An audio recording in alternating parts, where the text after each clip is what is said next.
Welcome students to the Leadership Studies Leadership Communications course. I'd like to take a moment now to give you a broad perspective of how I see this course and my expectations for you during this course. This course is typically the second course in the Leadership Studies program, and it deals with leadership communication in two areas. The first is written communication, and the second is oral communication or verbal communication. In terms of written communication, this course will hopefully make you a better writer.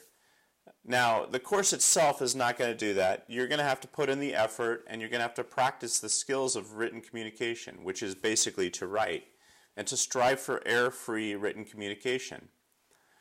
Written communication is perhaps the most disciplined way you can communicate in today's world. You're able to research and to think and to pause if you need to develop the words that you want to communicate on paper and put those to the person that you're communicating to. In that sense, everybody can become a better written communicator, and everybody can become a highly effective communicator in terms of written format. Verbal communication is a little trickier for some of us, myself included. Verbal communication is typically spontaneous, and so you can't pause that moment of time where you can actually edit and think and articulate what you want to say. Some people are naturally gifted in this area, and for them it's probably an easier way to communicate. But for most people, it's perhaps going to continue to be a little bit of a thorn in our side, in that we have to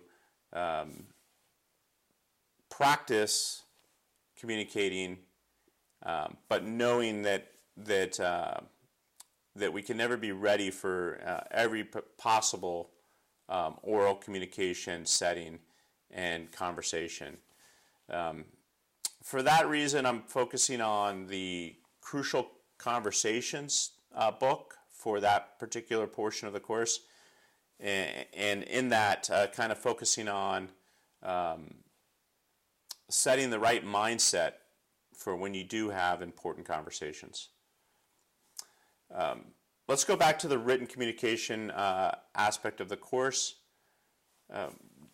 We have two signature assignments in this course, and for the written portion of the course, it's going to be what I call a white paper, which is a research paper made for the workplace setting. It's usually a fairly short paper.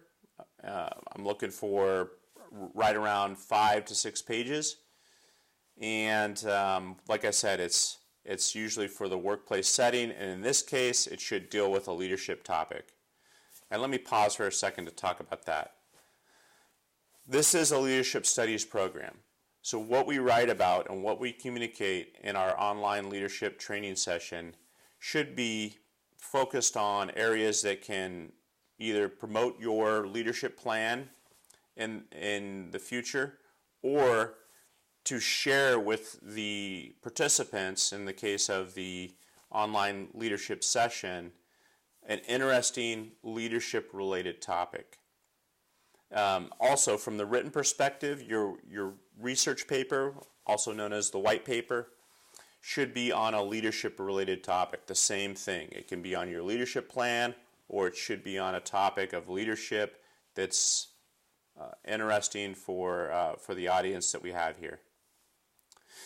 With that, I welcome you again to the course, and I hope that you enjoy this course, and if you have any questions, I have an open door policy. Please get a hold of me by either email or text message.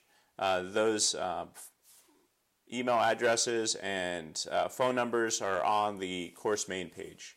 Thank you, and we look forward to seeing you in the future. Thanks.